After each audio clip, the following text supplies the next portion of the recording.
We should do like a morning shock jock thing. No, we shouldn't. Boo, boo, boo, boo, boo, boo, boo. It's the Shib Crew. Sounds too much like shit crew. I don't know how I feel about it. We are a shit crew. We're so full of shib. Boo, boo, boo, boo, boo. That's enough. I got nothing else. I have nothing else but that noise. I apologize.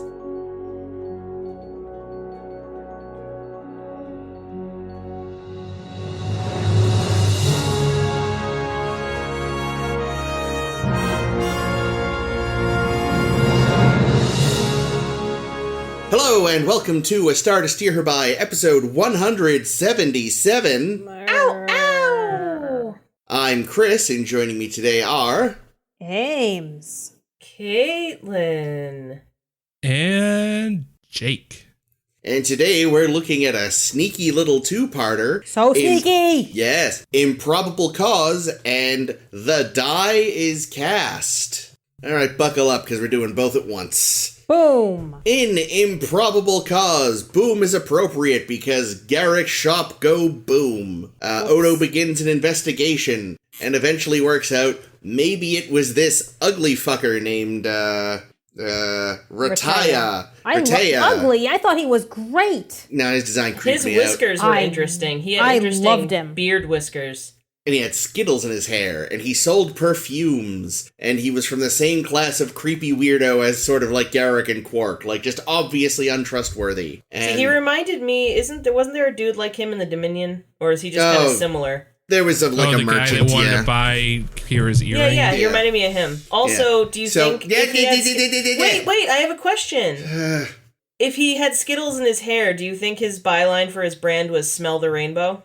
Oh, God. Yeah, fuck you, okay? But he couldn't smell the rainbow because Odo started mixing things to make a heart attack drug. And the guy's like, I only didn't want to smell it because I said it would be stinky. And Odo's like, uh-huh. I have no sense of smell. Odo then goes to follow the guy, and Garak's waiting for him in the runabout, and Odo's all like, what the fuck are you doing here? And Garak's like, I'm gonna go with you, and we're not gonna argue about it because you gotta lose your quarry. Why And is Odo's Garak like, so weird? I don't know. And Odo's like, fuck.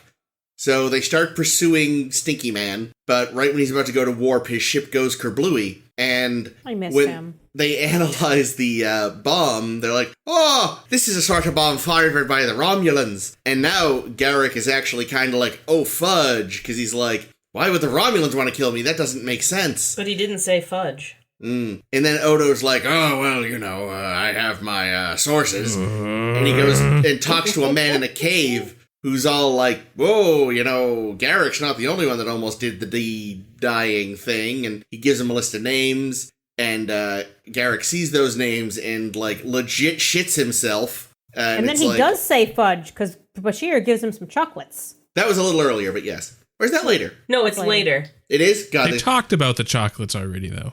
Yes. I loved the picture of Garak being like, I'm not going to get to your pants. I've been too busy sitting around eating bonbons. Garak is clearly a kept woman by Julian, just saying. Yes. So, I think it's around now that Odo is all like, you blew up your own shop to get me involved in this investigation. Jimmy Poison wouldn't have blown you up, he'd have poisoned you. And Garak goes, That's why they womp. call him Jimmy Poison. Yeah. Because he poisons people. Yeah, Garak couldn't have just called wolf, because everyone knows there are no wolves. Yes, exactly. In space! Never tell the same lie twice. So, Garak's like, look, all these people were, like, close associates of an Abrantane, and, Love him too. So was I, and, he might be in danger, or maybe he's the one killing people or something. So he calls up an Abrantane, but the phone is instead answered by a total G-MILF Mila, or at least G... Grandmother I'd like to fuck. See, I was gonna say G-GILF, because his grandmother Garak would like to fuck. Anyway, Garak clearly has a thing for this old broad. I think it was his mom, dude. Really? I thought they were implying they were kind of into No, it. I don't think it was his No, mom. it wasn't his They mom. banged. I was just trying to be gross. Anywho, they're all like, oh shit. And she's like, oh, Elim, fucking Tane has vanished. Please, I think he's in danger. Help him. And Garak's like, all right. And then they zoom off to, like, where Garak knows Tane has a safe house that no one is supposed to know about, including him. But obviously Tane knew... Especially him. Yeah, but Tane knew that Garak knew, because when they get there, a Romulan bird of prey decloaks. Not bird of prey, warbird decloaks. And it's like, wait, what? And they're brought on board, and Tane is sitting there at a Romulan desk, like, what up, Garak? And hey, girl, so basically, what took you so long? The Tal Shiar and the Obsidian Order have been working together on a plan, clearly separate from last week's Romulan plan, to invade the fuck out of the Dominion, The worst idea ever. Yeah, go straight to the Founder homeworld and kerplode the shit out of it. And it turns out, this is the fleet Thomas Riker stumbled upon. Huh? Yep. Mm-hmm. And the intelligence gathering that was brought up, in the Miles bouncing through time story comes up again. Things are paying off! So, Tane's all like, so, Garak, time to let you back into the whole Obsidian Order Cardassian Society thing. And Garak's like, bitchin'. End of episode. Yeah. Next episode starts with Julian and O'Brien having lunch, and Julian really not enjoying the conversation. Then the plot continues. Odo's been imprisoned, and they, Tane is sure, like, he must know more about the Founders than he's letting on. He gives Garak a device that makes it so Odo can't shapeshift and go torture him and interrogate him, and he switches it on. And the real issue isn't even so much that he can't shapeshift, it's that he also can't turn back to goo, and he's, come to goo times. Yes. Yeah, and there's no Luoxana's dress to curl up in. Right, and even if there was, he'd still be solid and flaky.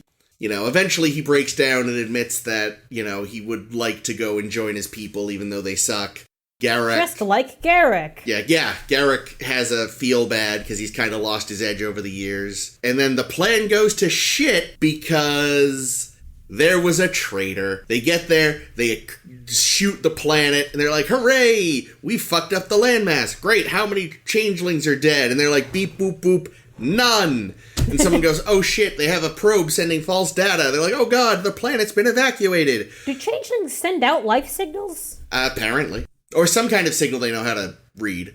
So it turns out the Tal Shiar Colonel Lovok has been a changeling the whole time. Bum, bum, bum. And helps Garak and Odo escape because no changeling has ever harmed another. Except psychologically. A yes, frequently. And they're trying to get out of there in their runabout, and it's not going well. But hey, the Defiant shows up because in a B-plot, Cisco was all like, I'm gonna go look for Odo? Because, actually, first what happens is a metric fuckton of Romulan and Cardassian ships decloak near DS9, and they go, oh, fuck, because that would have sucked. But then they just go to the wormhole, and then some yellow you can't go shirt... through the wormhole while cloaked? I mean, you'd think you could. I think they just wanted to show off. Some yellow shirt admiral is all like, here's this message we intercepted from Tane, basically explaining his plan. And Cisco's like, well, I gotta go try to see if Odo and, to a much lesser extent, Garak are alive. And, he's like, it's a volunteer mission because we've been told not to go because Starfleet secretly hopes this works, the assholes. And they go, and everyone, of course, volunteers, even Eddington, who's back. But oh no's, Eddington sabotages the cloak under direct orders from Admiral Todman. And Ben's like, oh, you prick. And they fix it. And still let Todman run tactical, because somebody's gotta, I guess. You mean Speddington? Huh? What did I say? You said Todman. Oh, yeah, Eddington. There. Krull. That was his character's name. Anyway, so they save Odo and Garak and go back to DS9, and Anabran Tane is presumably killed, but who the hell knows with a guy like him. And like Odo and... Anabran Taint. And then Odo and Garak have a moment where Odo's just in a mirror for some reason. It's a pretty cool shot. Great. It's a great shot. It's, like, I don't quite get why, but it looked really cool, so I'm not going to question.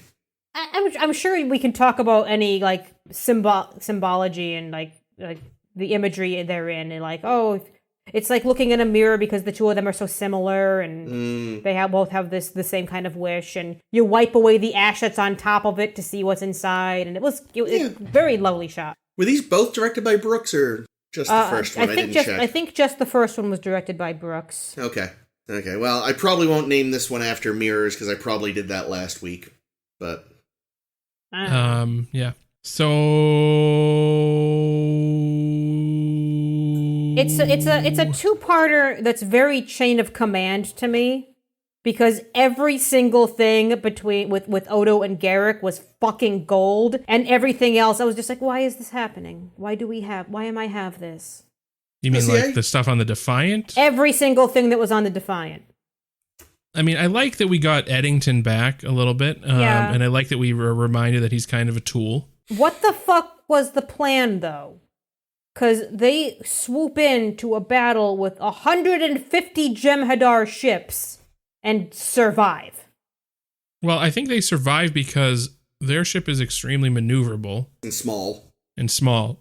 And they really, it's not like they took on the whole fleet of Jem'Hadar. The Jem'Hadar were attacking the Cardassian and Romulan fleets. So I think why were they there though? Who? Were they just there to rescue Odo? They were That's just there to rescue Odo. Yep. Yeah. Yep. That's a terrible plan.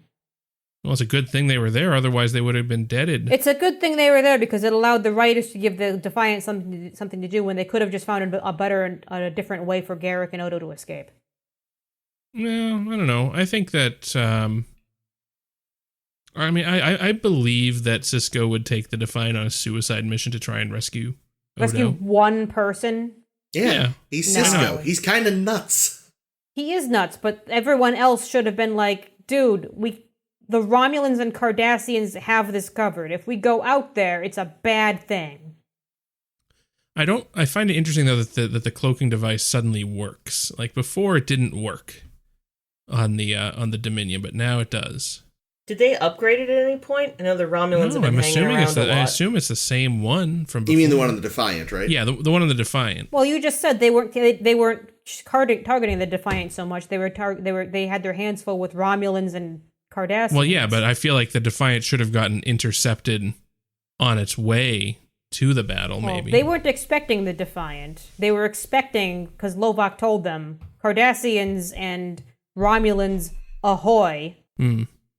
Yeah, one thing I thought interesting about this episode was, so at the start... Fucking Caesar? What was that noise? Jesus. Garak is reading Julius Caesar. And then, the title of the second episode is The Die is Cast. It was going to originally be Improbable Cause Part 2, which would have been logical. The fucks! Well, they wanted to get another Caesar reference in there.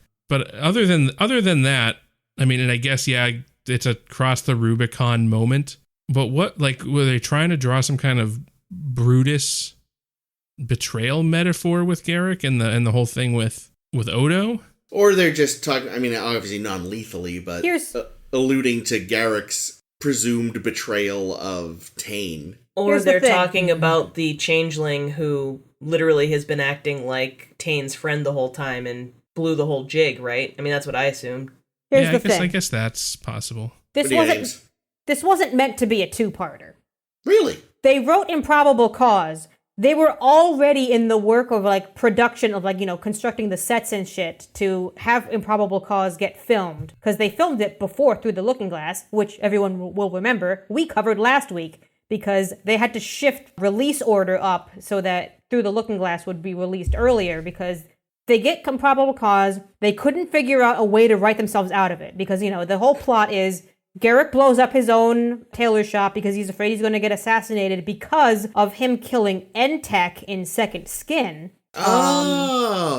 And they realized, we don't know what we're going with that yet. We'll figure it out. And they were originally going to end the episode with him being captured by Anna Brentane and being like, I've got an isolinear rod that my good friend Bashir has, and he's going to release all the info and you'll be fucked. And then Anna Brentane is like, oh no, in that case you all can go. But that ending would have been shit. Yeah, it would have been dumb. And Michael Piller, in his last decision as executive producer on Deep Space Nine, because he's about to leave to go produce Legend, which I don't know anything about. The hell is that? Yeah, I was going to say, sounds like a bad choice, frankly. Show on UPN. He swoops in and says, how about you make it a two-parter? He doesn't leave and joins up with Tain, and then we actually get the Romulan-Cardassian war with the Dominion. And they're all like, oh, Yeah, let's do that. Let's literally write part 2 right now and figure this out as we fucking go. I like it. mean, I will say, it's funny because I feel like this was mostly better paced and felt better planned out than a lot of intentional two-parters we've had. Well, yeah, because I think a lot of times with two-parters, they have one idea for an episode and then they just got to stretch it out. Yeah. But in this, I mean, if you think about it, it does kind of feel like 2 episodes glued together. Because the first episode is pretty much just about Garak blowing up his shop. True. Which And would have been then- a shitty, like, singular episode, I thought. Yeah. I would have been hard meh. And then it naturally, very naturally just segues into this Romulan Cardassian plot. But if you really think about it, they're not very connected.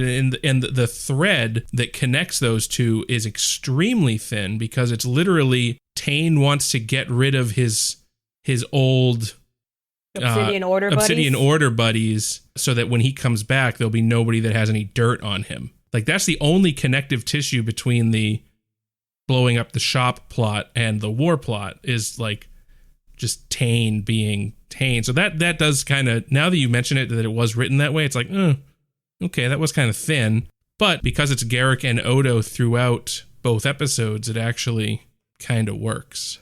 Yeah. So, I just looked up legend. In the waning days of the 19th century, dime novelist Ernest Pratt assumes the persona of his noble literary hero, Nicodemus Legend, and roams the Old West with his scientist friend Dr. Janos Bartok. It only lasted 1 season, and it was probably really bad, but apparently Dr. Janos Bartok was played by John Delancey. Oh, fun. Interesting. Which is the only reason I even bothered saying anything about it. Because Well, we Yeah, should go otherwise try to it'd be find like, it on nah. DVD and do a 10 forward about it. I would God, watch no. that. Oh, I mean, no. yeah, because the hero is Richard Dean Anderson, who, yeah, Richard it's Dean- fine. I don't know who that Richard is. Dean but Anderson I'd is still watch fucking it. amazing. Are you out of your fucking mind? Who is that? Did you just shit on fucking Richard Dean Anderson? Fucking MacGyver? Colonel Jack O'Neill, 2 L's? What the fuck is wrong with you? So the problem is the only thing I've seen him in is episodes of NCIS when I'm visiting my parents, and that show blows. Oh, don't watch NCIS. I don't. My parents do because they're old. Is he Wait, on Star- NCIS? Who I is didn't he know on that. NCIS? He's the lead guy. He's the Silver Fox? Yeah, Don't He is the fucking Silver shit on Fox. him. He's hot. still a Hold bad on, I show. didn't know he was on that. Yeah, no, he's the lead. Yeah, you know what though? He probably fucking sleeps on a big pile of money at night, so I wouldn't worry too much about the quality as you see it. Oh, yeah, like his name comes first on Stargate before the title of the fucking show. He Yeah. is a fucking At least, big man. anyway, Anyway. Star Trek. Are you I didn't sure? realize MacGyver No. was hot. This changes everything. You are incorrect. What do you mean? The guy on, according to this, the Oh, guy, that's Mark Mothersbaugh, isn't it? Mark Harmon. Harmon, rather. Okay, I've never seen Richard Dean Anderson. Never mind. Who's Mark Harmon? Okay. He's the Apparently lead not. from He's the guy. NCIS. The guy from Oh, then who NCIS are we is Mark talking Harmon. about? I have We're no talking about idea. Richard Dean Anderson, who's We're amazing. talking about Star Trek. Come on. Oh yeah, All Star over your Trek. face. Wait, I have a question. Are we talking about Batman? No, Okay, good. that was last week. Oh, okay, No good. more Batman. All right. So, but yeah, overall, I thought this was paced pretty well. The Defiant stuff was clearly like a little padding, but not as egregious as Yeah. some we've had. It felt very much like we need a way to include the rest of the cast doing something. Yeah. What will it be? Oh, they'll be the ones that save them at the end. Okay. But everything else, though, like, this had some amazing Garak lines. Oh yeah, Garak is killer throughout. It I was feel bad great. because our Garak specialist Rossi Yeah. was supposed to guest today, but he got called into work. But yeah, oh god, but he had some great lines. Never tell the same lie twice. that was great. The truth is just an excuse for a lack of imagination. There's always a wolf. No, that's Yep. my line. Sorry. Oh, right. You said Eat that shit, before. Tane. Eat shit, yes. He was so sad Tane wouldn't come with him. No, he loves Tane. So much. I love Tane. Tane, like I how think, Tane, is a great character. He just couldn't comprehend that his plan didn't work, and it Oh, the just, plan it was dr- awful. It drove him mad. Yeah, no, Why? he went literally nuts. Like next time Why? we're gonna. Why would anyone think that going and destroying one planet would stop the Founders? Well, because I think the idea was that was the Founders' planet, and like literally all of the Founders were there. If you destroyed Earth, would the Federation crumble? No. Well, no, Everyone's because- in space. Well, except Yeah, their but they're idea. sort of the head honchos, aren't Yeah, they? they're the head honchos, and the idea was also that because the drug that the Jem'Hadar need Yeah. to survive is only produced by the founders. But where? Where is it produced? They didn't explain it, but Okay. what they did say was that, if we knock out the founders, we will knock out the supply of drugs to the Jem'Hadar, and they won't be able to fight anymore. That's the thing. But, like, they're making a lot of very, very big assumptions, which they should never... Like, when you combine the Obsidian Order and the Tal Shiar, they should have been way smarter than this to assume that the founders were limited to one planet. Well, we Did you also, miss the Tal Shiar? as I say, you Okay, also the have to Obsidian Order, then. assume, though, that, like, one of the head people that was planning this whole thing Right, was on the was inside. a fucking founder. True. Lovok. So that guy might have been like, hey, the Federation gave us this great intel that all of the founders are always on this one planet, and all of the drugs are on that planet too. We also don't know, like, among the other... I mean, we only saw Tane, but obviously other Cardassians were involved. One of them could easily have also been a founder. There's probably founders fucking everywhere. Yeah. Everyone is a founder. Especially me. Especially O'Brien. Well, now that he's from the future, probably. Actually, it's not all of O'Brien, it's just his hair. One night, a founder snuck in, shaved his head, and became his hair. He has no clue. What the fuck is wrong with Chris? I blame all the black tar heroin. No, it's did they ever say what the name of the drug was? Have We they heard said it. it yet? Didn't we hear at the time that they actually had a baby Jem'Hadar? I know they talked about it. I don't remember if they said what the Well, they name said he of was it addicted to something, but they didn't name Yeah, it. I mean, so it does don't- eventually get a name, but I won't drop it now. Yeah, I can't remember if they said it in this That's episode the or- spoiler where that's too far. Interesting. Yep. Well, I especially think it's funny because several episodes ago, you were like, oh, bold of them to assume that that's their homeworld, and now I know why you said that.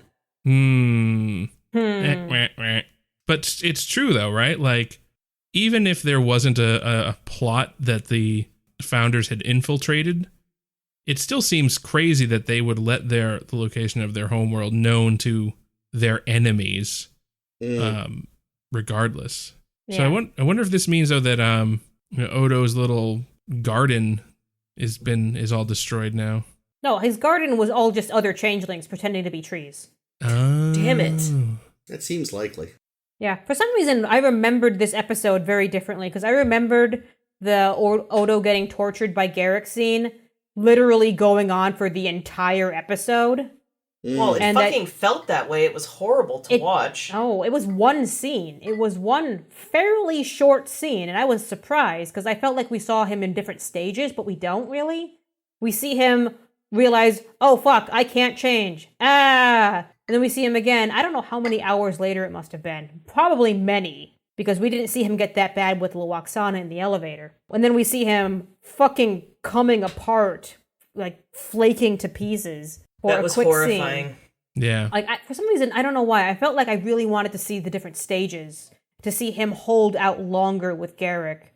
Maybe if we cut all of the fucking Defiant shit that I don't think we needed at all, to just have nothing but the Garak and Odo show, which I would be into. I like how whenever they need a small room now, they just use the Defiant quarters bunk room and just redress it.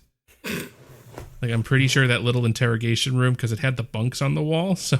Oh, I didn't even notice. But yeah, man, that machine... Yeah. I don't know, all the thing. so... One thing I've always thought about on this episode is just how... Like, it is unbelievable to me that Garak is forgiven at the end. I think it's believable, because Odo realizes Garak wants the same thing he wants. Yeah, but he was also tortured by Garak. Yeah, because it's the way Garak is showing he's worth going back. Like, if he didn't, Tane wouldn't let him come home. Oh yeah, And no, since I understand that, Odo but wants to go home so badly, he understands, I think. I mean, I also just don't think the other people, because surely the others know that this happened. Don't call me Shirley. Like, how does Bashir feel about Garak torturing Odo? Does Bashir know? I don't think he knows. You don't think so? You don't think that was in the report? Oh, actually, yeah, it's probably in the report. Thing is, a report of the nature of this kind might be like Super, super top secret. only maybe Cisco gets to look at it. Cisco you know? might not even get to look at it. Who knows? I mean, Odo got to look at it. Yeah, we know Odo got to look at it. Because he says, was there. Thanks for not including the whole part about me talking about how I really want to go be an asshole with my friends. They probably had to review each other's reports to make sure that the evidence was corroborated or whatever. Yeah, I don't think they allow you to look at other people's reports to corroborate your story. Yeah. Oh, yeah. What this guy said. Actually, I forgot that part. You're right, actually. Well, Maybe Odo he is just, Strike that, reverse it. Yeah, Odo is the chief of security or whatever. He also just may have used one of his contacts at Starfleet to get a copy of it. He's got contacts everywhere. That's the one thing about Odo, is his contacts all over the place are a little convenient. We learn this episode, and I'm assuming it's the truth. He might have been lying, but I doubt it. That Odo doesn't have a sense of smell, which I think is a bad quality to have in a chief of security. Yeah, I think he was just full of shit. I think he was just lying to that guy. I do. You think he can smell? Yeah. I think Well, I so. don't know, because he what doesn't does he smell eat. like? But, well, here's the thing. He doesn't eat because he can't taste, and like 60 or 70% of taste is smell. So I would be willing to bet he can't smell. Yeah, maybe. He can't taste? Yeah, I thought he just didn't eat because He doesn't have organs. he didn't need to. Oh, I thought he said. messy. Well, I thought he said it was like unsatisfying, and I thought that was because he couldn't taste. But I guess I could be dreaming it. Now I don't remember. Yeah, I assumed it was unsatisfying because there's nothing he can do with the food. Yeah, it just kind of plops out of him at some point. No, Ugh. the satisfying part of eating isn't subsequently digesting and taking a shit. It's tasting. Well, and no, it's feeling. I thought it was the it's pooping. also feeling full. It's also feeling like you're no longer hungry. Yeah, I guess so. I don't know. I don't remember, and I don't intend to look up. I don't either. So I would say that I believe that he doesn't smell. I think he knew exactly what he was grabbing, and he knew that those things would combine into a thing. Oh, yeah. Because whether he could smell or not, he knew which bottles he was looking for. Yeah, because he scanned them. Right. So, yeah. He scanned Johnny Poison's supply. No. I really liked Rtea, and I know that this episode also got nominated for an Emmy in hairstyling. And I can only assume it's because of Retea's hair, because there wasn't a ton else going on with hair in this episode, if I remember. Not in the order, Odo's hair got really fucked up when he was falling to pieces, which Yeah, I that's found episode distracting 2, and though. gross.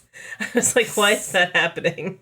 Ugh. Yeah, shouldn't his hair just have like flaked off Or, like, like the rest melted? of him? Yeah, Well, he it couldn't felt melt. really weird that he suddenly looked like an abused Barbie doll. I was like, that doesn't seem right. Woof. Like melting is what he wanted to do, but he couldn't. Yeah, you're right. Flaking off. Either way, Becoming drier. because I don't look at Odo's hair and think, yes, there are several separate hairs. I think of it as being like one piece of thing he shaped into a thing.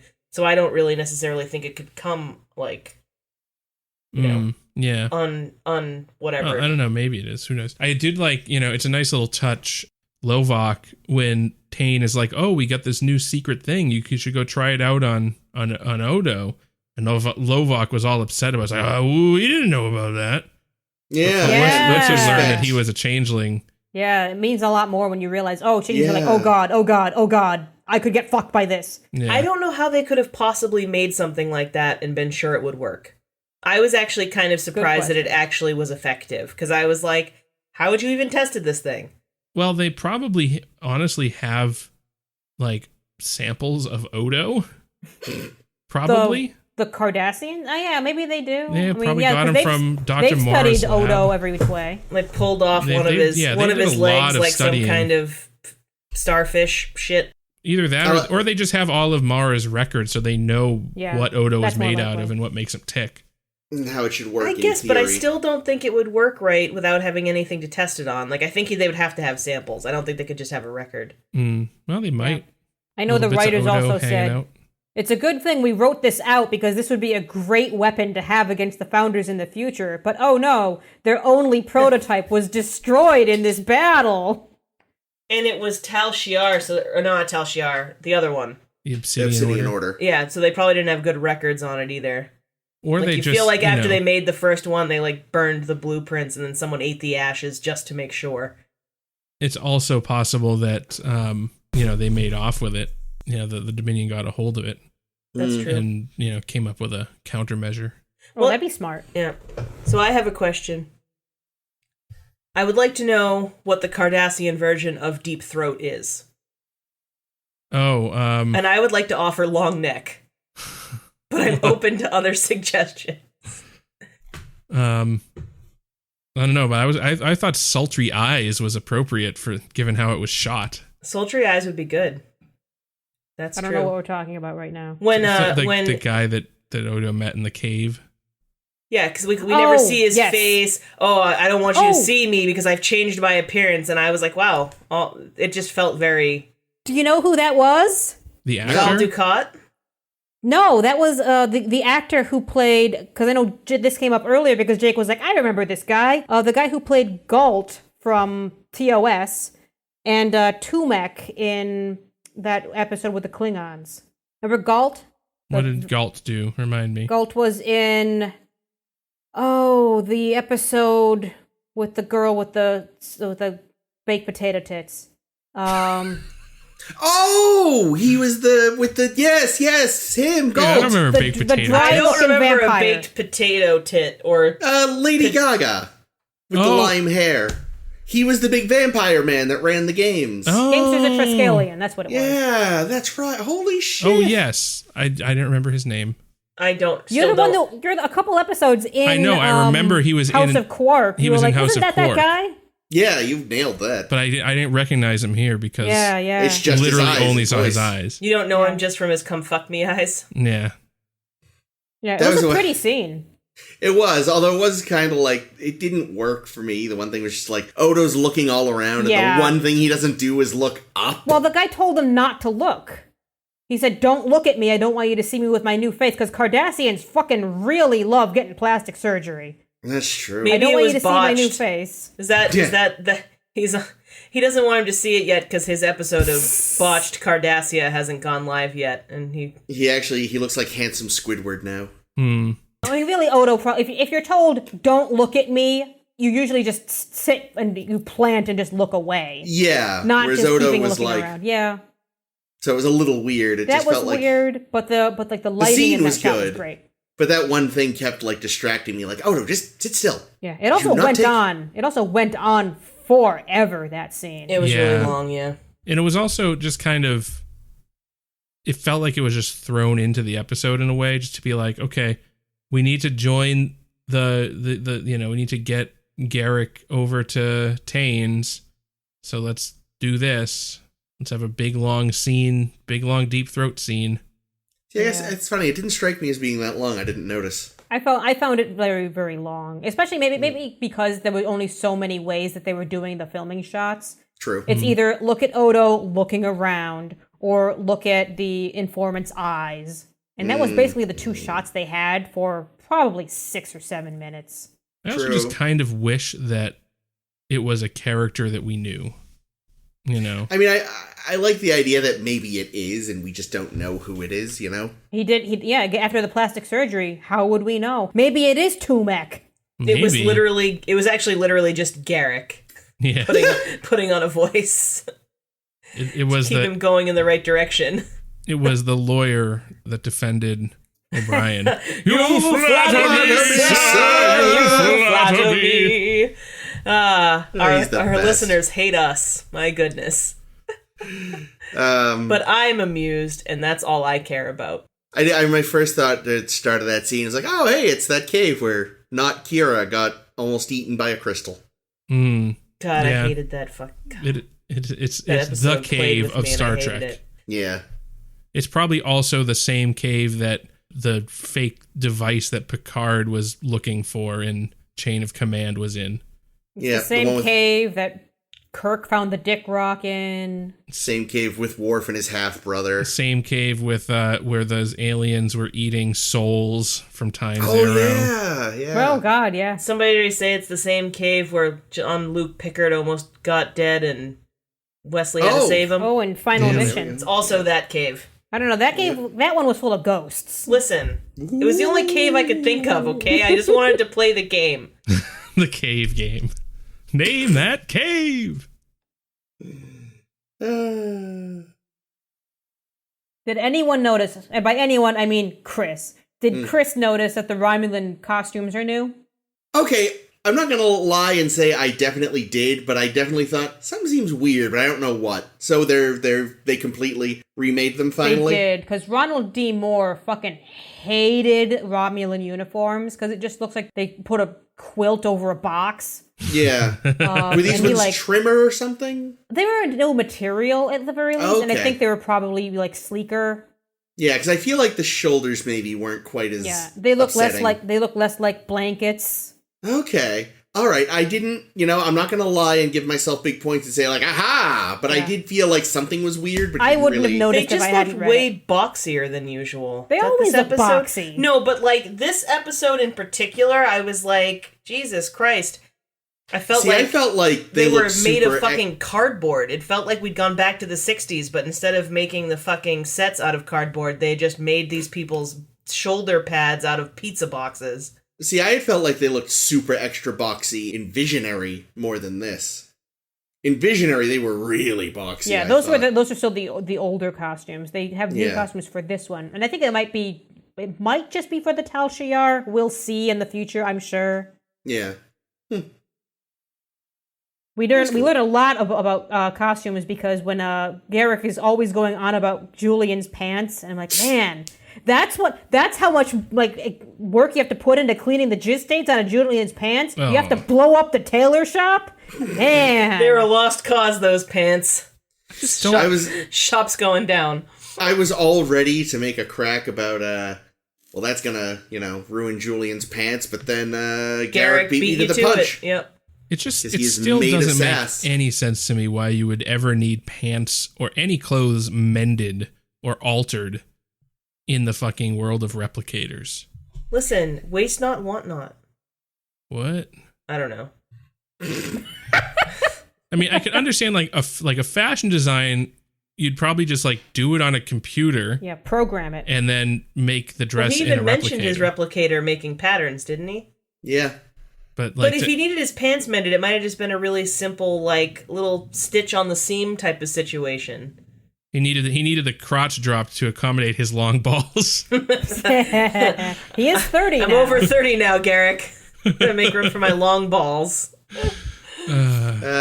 Callback. I'm trying to think. During the show, I actually messaged Chris and was like, wow, Garak's ex-boyfriend is super toxic. Tane? Yeah. It just seems very, like... Because I think it was partly because Odo was like, oh, you clearly care a lot about this person. And I was like, yeah, dude, we all know they're dating. No big deal. And then he gets there and he's a total dickhead. Well, Gaslighting him and shit. Trying to get him killed, Doesn't trust him. It just, I was very uncomfortable, and I was really grateful that Garak had found Julian. And then, when Julian was trying to, like, go on with his life and having lunch with fucking Blunt Tool O'Brien, expecting him to have a fucking opinion about theater. I was like, Julian, great. what the fuck are we doing? He likes darts. I can't find a replacement for you. I wish I could quit you. Meanwhile, Garak's off cheating on him with his piece of shit ex. I'm just saying, Julian has been ill-used, and I do hear we're going to see Mila in the future sometime, and Really? I'm very excited because she and Garak must plow. I don't know if they plow. I just think maybe she's I like feel his like- main hag. Well, I don't know. My assumption was that like Mila was sort of his like so they say that Mila is Tane's housekeeper, but it seems like she's probably more than just that. Like she might be She's probably like she a probably confidant or something. helped out with some of his old schemes. Yeah. So But when Tane says, "Oh yeah, I'm gonna have to kill her off pretty soon," Garak went fucking nuts about it. He's like, "No, don't do that, don't." No. Yeah, but do we think that was just because it was Mila, or do we think it's like another way to show that he's getting like Chris said, like little duller, less sharp than he used to be about... I don't think Garak is less sharp than he used to be. Well, no, I don't mean sharp. I mean like less brutal, I think. I don't think Garak is less brutal than he used to be. he I don't know, 'cause tortured he Odo. clearly... Yeah, but he clearly feels bad about Yeah, it. he was like literally crying at the end of it. Odo goes to but his he bucket still and did Garak it. like sobs. I'm just saying, I don't think he used to cry. Yeah, no, I think the crying is new. I think he didn't used to have relationships with the people he was torturing. Oh, I don't know if I think that's true. He was pretty excited when his fellow spies were killed off. That's true. But I feel like at the end he wants to rescue Tane anyway, despite everything that's happening. I think he's just a guy who, because he's lost all of his connections, like, has suddenly begun to realize how much he needed them. Maybe Tane or Garak? Garak. Yeah. Like, I think he's begun to... Tane was psyched that everybody was gone. Yeah. He's probably bummed he can't kill Garak. Fresh. Well, interestingly, the other Tane episode, what was it, The Wire? That's the last time we saw Tane. It was great in that, too. Yeah, and Garak was, that was another instance where Garak was out of sorts with his captivity, right? Yeah. So it speaks to that sense that, Garak is kind of friends with people, including Julian and Odo, just because they're the people that are near him, and he doesn't want really to be friends with them. Probably he'd rather be friends with Cardassians and be doing Cardassian stuff, like torturing. Except now, maybe not. Unless it was Gul Dukat. Yeah, well, that's the thing. I don't know that he would have tortured anybody. I mean, I don't think he would have been upset if he was torturing just some schmo. I think the only reason he was because it was somebody that he had inadvertently gotten close to. Yeah, but I guess what I mean is I feel like younger Garak would have happily tortured someone he knew. Like, that's what I feel like the difference is. Yeah. Like, had he been told, torture your brother, he'd have been like, okie dokie. I don't know. I feel like Garak wouldn't have that kind of relationship with his brother, though. I feel like younger Garak wouldn't have this relationship, like the kind of kinship that he starts to feel with Odo. He wouldn't have that with anybody from his past. Yeah, I mean, maybe Mila. I think he probably may have it with Mila. Again, as we learn in The Wire, he had a pretty tight relationship with Elam. Worms. I love the story that they told, like, remember when you tortured the fuck out of a guy and didn't even touch him, you just stared at him until the guy was like, his eyes! His eyes! I loved that detail, because I could totally see the eyes. That feels like an Edgar Allan Poe story. Yeah. The thing is, you got to rewrite that story to be the eyes about Gowron. I was going to say, Gowron got into the wrong line of work. I think that's, with his eyes, though, it's less like steely, what's he gonna do to me? And it's more like, fuck, he's gonna eat my skin. Yeah, that guy is there's no definitely going to stab me a gonna bunch. Even if I tell him what he wants, he's gonna just eat my skin. What the fuck's going on? Like, I love Gowron. But yeah, it was interesting. I know, Mr. But it's interesting seeing Garak, like, do his take on The Boy Who Cried Wolf. Like, refusing to kind of get the human version of the moral. Oh, yeah, No, it's the same way. Is it the same way that he tries to analyze Julius Caesar and is like, why the fuck would this work? Well, I don't understand why Julius would allow this to happen. Yeah. Well, I think so. Yeah, that's going back to what I was saying at the beginning. Is like, so I guess the lesson is there that there's hubris, that Caesar thought he was going to be untouchable. Yeah. And that's the same thing that Tane felt. Is that so? That's so is the theory. Lovok Brutus? I guess. See, that's the thing. The reason why it's tragic in Caesar is that Brutus was Caesar's bestie, at least in the play. Yeah. So. Well, are you thinking that Tane is Caesar, or are you thinking that Garak is Caesar? I don't know. I was trying to figure out what everyone was the connection. Is Caesar. Yeah. I was trying to figure out it was because of the Romulans, like Romulans, Rome, I don't know. What I was getting a little lost in, because they had this other filler conversation that I'm sure has meaning to whatever writer wrote it in, where Garak is going on and on, oh man, humans devour their food and don't get to enjoy it. How can people eat their food like that? When, look at that person over there ate all their food, and the non-human species, whoever this was, is still enjoying their food. In a way, what's the meaning there? I don't know if it was on purpose, but I feel like it kind of sets up when Julian and O'Brien are eating together later, because O'Brien's just like wolfing down his shit and not paying any attention. I just kind of wondered if they were trying to draw a parallel there. I'm going to say that makes sense, but also I think it was probably in the script before they even had the part 2. Yeah, because the second... Yeah, that's true. No, you're right. Oh, I think... Maybe... here we go. I have a thought. Romulans and Cardassians and other aliens have these long fucking plans Yeah. that last for fucking decades before they hit pay dirt, while human beings just rush into whatever the fuck they want, like fucking Cisco does with the Defiant, and it's just like, let's go rescue Odo for reasons. Idiot. I did like the... How can you give a guy a ship called Defiant and then get upset when he doesn't follow orders? I didn't give him the I ship. thought the same thing. I thought... Let's give our craziest captain this bizarre Commander. our craziest officer this fucking insane overgunned space hot rod. What could go wrong? I liked things. I liked the end of the episode when we had like the little Kira Odo moment, like, oh, Constable, good to see you. Oh, Lieutenant, like whatever. I don't remember exactly what was said, but I thought it was really sweet. Yeah, I kept expecting for the secret that Garak could get out of Odo would be, by the way, I've got feelings for Major Kira. Yeah, since it fucking seems to keep coming up and It does a Romulans lot. keep sticking their nose in that Fucking business. That does remind me, though, something I was wondering, because Garak accuses Odo of having no sort of, like, emotional connection with anyone. So is this the one thing even Garak has missed, or is he purposely not mentioning it? I feel like he's just baiting him. Yeah, I'm gonna say the latter. Garak knows everything. Now, the thing we have to remember, too, is that O'Brien literally died for this, considering that this whole plan wouldn't have worked if the Romulans had destroyed the wormhole a few weeks ago. That's true. Like, what was gonna like? Okay, even if you assume that the Romulans in Visionary were military and not connected to the Tal Shiar, I still find it hard to believe that the Tal Shiar wouldn't have known about this plan, or about the plan to destroy the wormhole. I mean, the plan in Visionary. What if there were no real Romulans working with the Cardassians and they were all changelings? I've got a better one. What if the Romulans, the Tal Shiar Romulans, knew that Miles was going to go to the future and fix everything and it wasn't going to be a problem? What if they were the ones causing this whole singularity thing to make sure that Miles, with his radiation poisoning, which maybe the Romulans gave him in the first place. I'm sure they didn't. I'm sure there was a reason. I was about to say that is too needlessly complex, but It's then so I remembered it's the Romulan. Romulans. Yeah.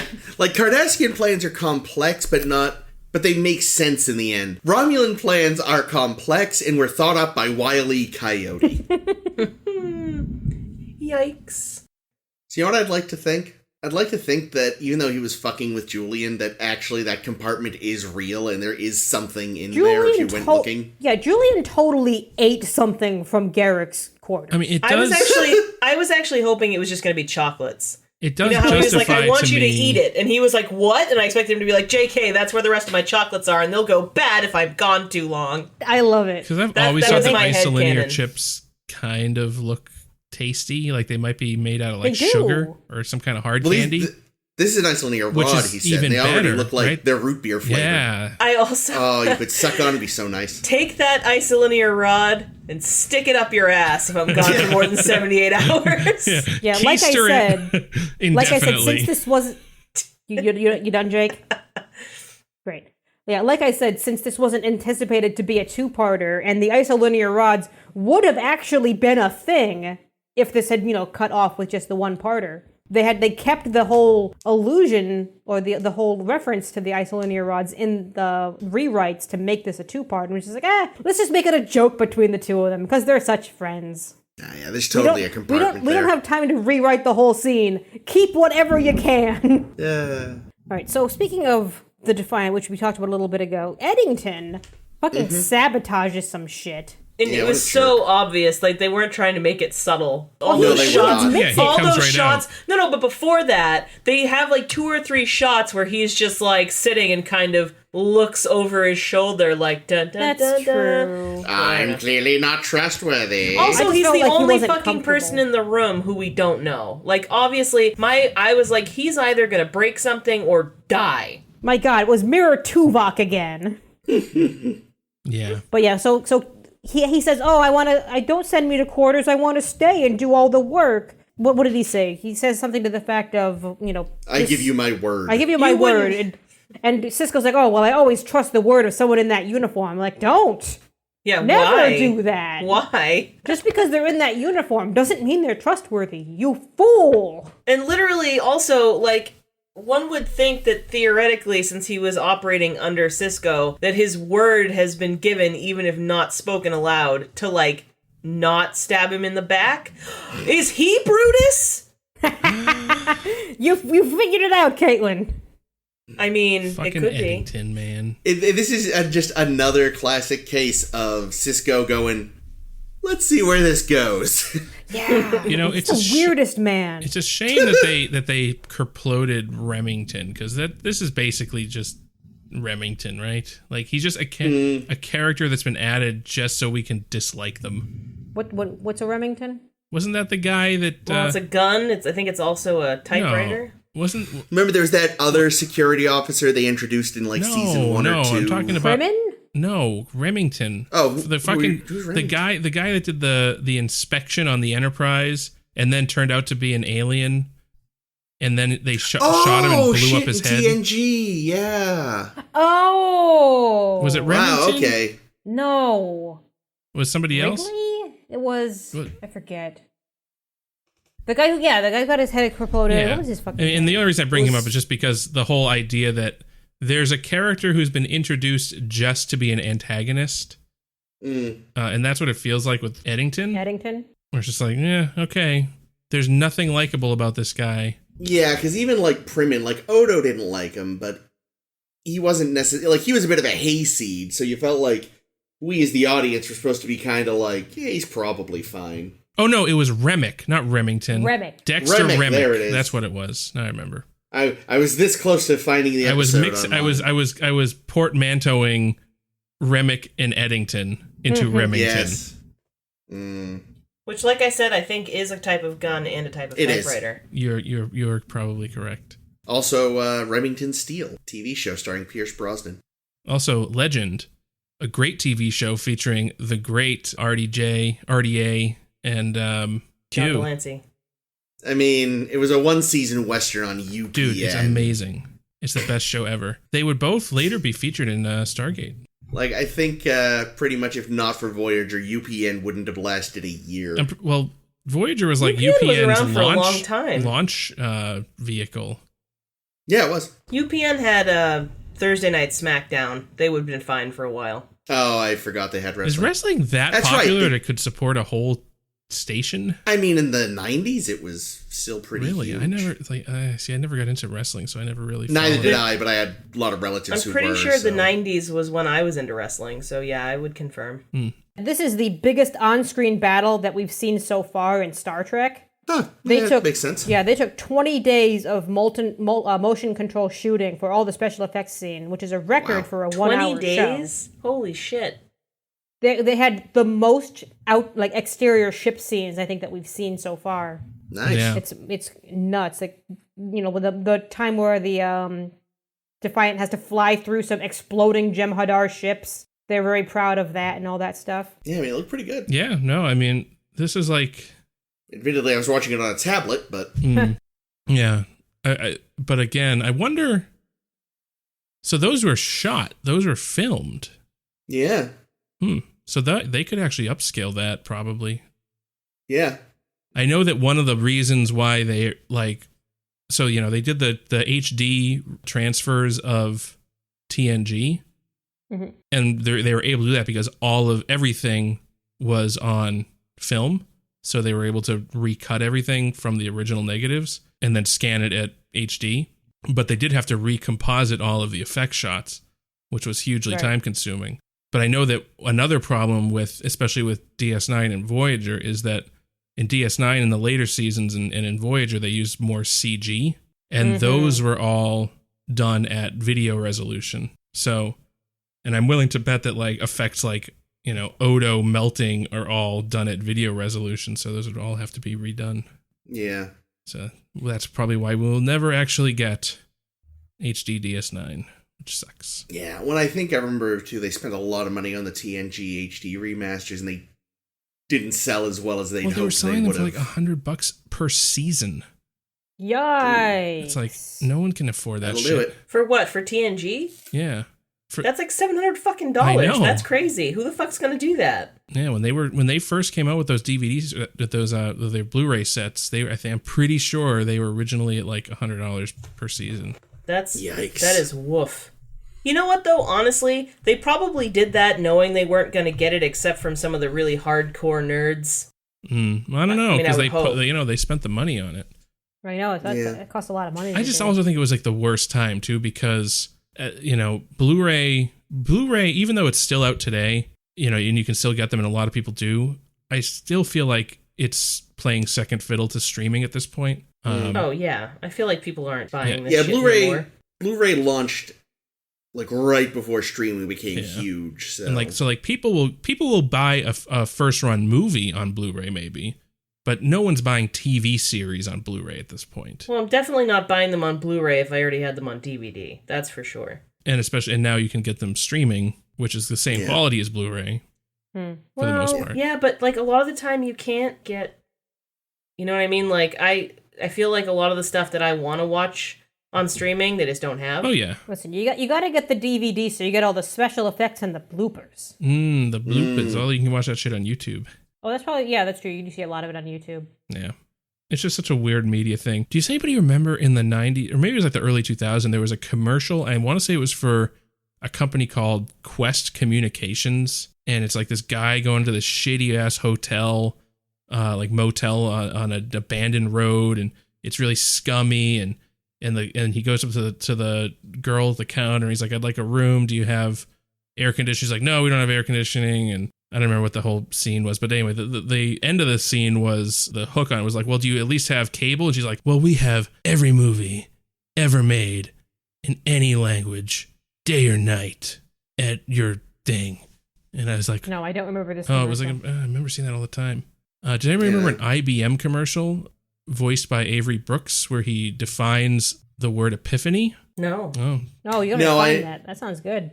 I only remember the IBM commercial where he demands to know where his flying car is. Do you remember the AT&T commercials where it's like, you can send a fax from the beach? No. Why would anyone want to do that? Because it was like... let's get back to Star Trek. It was early 90s and AT&T was like showing, oh, here's all the technology that's going to be coming. And they got a lot of it right, but a lot of it was like the future according to the 90s. So sending a fax from the beach was actually kind of neat. Cool. Last note I have. In a cutscene, Admiral Todman admitted that he bet on Bashir to win the Carrington Award that we remember from a couple weeks ago. Nice. You lost me a lot of money, Bashir. Coming for you. This is why I'm not letting you guys go out in the Defiant. Yeah. Admiral Todman seemed like a real Todman, if you know what I mean. No, I don't. Could you explain? I don't know. I just seemed like a tool. Yeah. I was confused about the fact that he was in gold. Yeah, you don't see a lot of admirals in gold.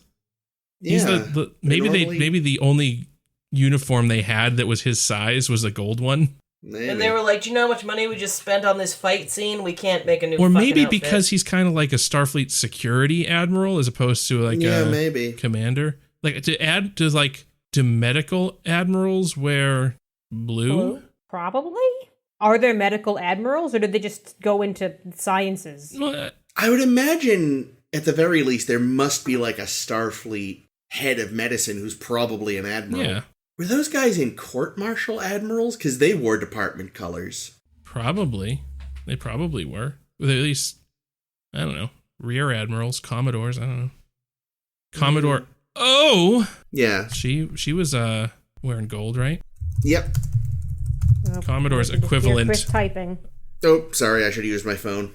Cool. One of them was a Commodore, the rest were captains. Oh. Great. We got anything else to say about this episode? Because I feel like we haven't talked about it for like 20 minutes. Yeah, we wound up in a weird place. I liked it. Spy shenanigans, Garak being Garak, double crossings, triple crossings, Eddington's a dick. It was a good time. Yeah, I actually liked it a lot. I liked it a lot better than, I think, anything that we did last week. What if somebody tried I don't know. Watching Miles die was great. What happened if somebody tried to Mirror bake universe. Odo? Like if you put Odo in an oven, do you think he would rise, or do you think he would be like a really dense bread? I bet he would escape. I feel like Probably he'd right. turn into whatever I found at the bottom of my coffee pot last week when I forgot there was like a little bit of coffee left and kept it on for several hours. Oh, you gotta get one with an auto Our shut coffee off, maker has dude. an auto shut off. All right. Caitlin, get us out of here. Oh, I need next week's episode. They're at the top of that block of text I wrote. It's Explorers Oh. and Family Matters. I prefer step by step. It's a rare condition this day and age to read any good news on the newspaper page. Love and tradition and the grand design. Some people say it's even harder to find. All right, I won't do the whole thing. We are very Do you know lucky. the rest of the words? I know most of the words. Oh, shit. We are very lucky that considering how big he was in the 90s, we never wound up with Jaleel White on Star Trek. Did I do that? Oh, is that who that is? Yeah.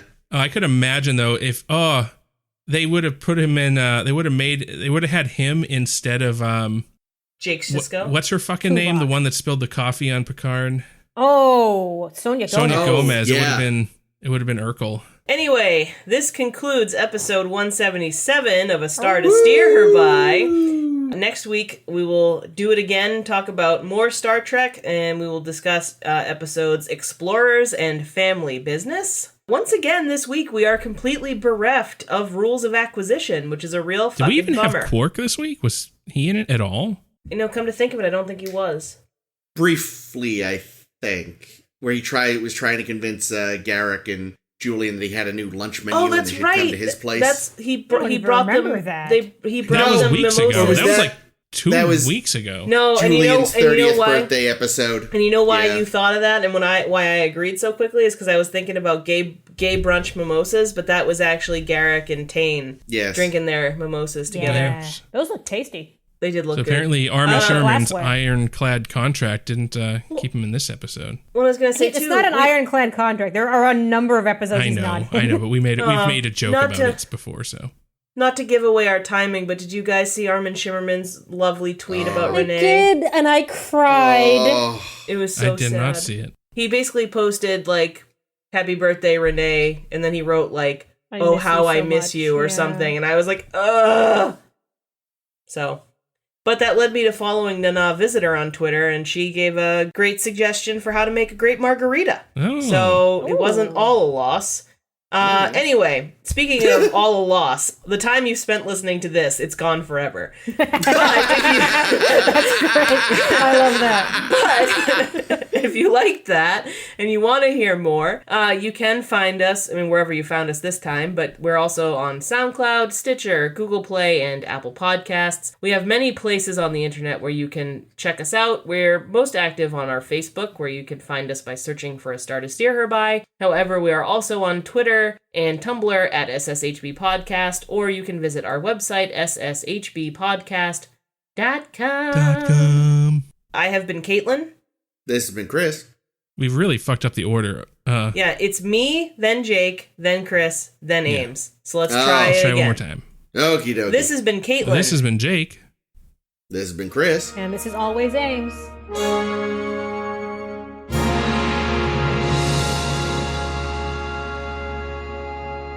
See, I never got into wrestling, so I never really. Neither followed did it. I, but I had a lot of relatives I'm who pretty were. sure so. the 90s was when I was into wrestling, so yeah, I would confirm. Yeah, that was like early. Like by then it was starting to wane, but I remember the early '90s was like a fucking golden age. Did I ever for tell those you how people. I almost was the UPN 38 kid correspondent? What? No. Tell us the story, please. So there was a like an open call for they wanted to do this. I don't even know what it really entailed, but it was called the Kid Correspondent when they launched UPN, and the idea was they would have a kid that would do like remotes, I guess, on UPN 38, which was the Boston, UHF UPN affiliate, and they had this open call at the Arsenal Mall, and there were like thousands of people there. and I made it to the final callback. And the first audition was just like, go up and sing a song and do kid shit. But then the second one was like, okay, and it was still at the mall and it was public. There were people everywhere, and they wanted you to do a bunch of different little news. This is like what news things would be. So you had to do like an anchor desk skit, and you had to do this. And one of the things was interview a hockey player, and I don't remember who the hockey player was. It was a Bruin, and at the time, this is like early 90s, right? I wasn't a hockey fan. I wasn't a sports fan, so I had no idea. What I knew about hockey was man smash. That, men smashing into each other, men smashing into the boards, fights, things like that. That was the extent of my hockey knowledge at the time. Yeah. So I went to my mom, like, Mom, I need to interview this hockey player, and I don't know what to ask him. Like, what question should I ask a hockey player? My mother was like, oh, ask him what a hat trick is. And that's a bad. It's a terrible question, but I think that's an objective question. That was a hockey word that my mom knew. And I was like, okay, great. So then 2 seconds before I was supposed to go out there and interview this hockey player, my mother runs out and she goes, no, don't ask him that question. That's a dumb question. And then I had to go out and I'm like, fuck. So I go out there and I go up to the guy, I'm like, and imagine little Jake going up to this guy and being like, so you're a hockey player? Now I know hockey players get really clobbered. Can you tell me about a time when you got clobbered? Did you really? That's the best word for it. Yeah, I just remember saying clobbered a bunch of times. And then, the thing ended. The guy was good about it. And what was his answer? I don't remember. Jeez, I don't remember the answer. I just remember being... Wait, how old were you? This was at the UPN launch. So this would have been 94, 93, 94. So you were what? 9? 8 or 9. 8 or 9. And see, when you say little you, I just picture your current head on a child's body. Just like DK mode in GoldenEye. Exactly. So I didn't get the part. It was a damn shame. How could they not give you the part? That clobbering question is really a really good question. That's you're getting to the fucking the hard stuff, man. That's bullshit. Well, what's interesting is I tried to look for it ever since. I don't know if they ever did anything with that, because I never found any because I'd watch UPN to see if there were any kid correspondent things so I could be angry about it, and I never saw any. So I don't know. Maybe they didn't end up doing it. Maybe. That's fascinating. You've lived a fucking incredible life, Jake. I mean that. Well, thank you. It's not sarcasm. I really like your stories. You're always like, did I ever tell you about this fucking completely weird shit that other people have never done type of shit? And it's so cool. I also met Doohan at the Arsenal Mall. That's right. I've told What was he doing there? I've told that story. I haven't got to do that in a long time. I just, it probably got canceled because from what I recall, I don't really know hockey, but my parents, followed sports lightly. They follow mostly football now, but I feel like the 80s, the Celtics were really good, and I think the Bruins had done okay, but then in the 90s they were both terrible. So the program was canceled because one of the children after you went up and said, how come you guys suck right now? And he just flipped out and clobbered the kid. He clobbered him, of course. That's the time that you got clobbered. Yeah. Speaking of getting clobbered, one more Star Trek thing I wanted to bring up.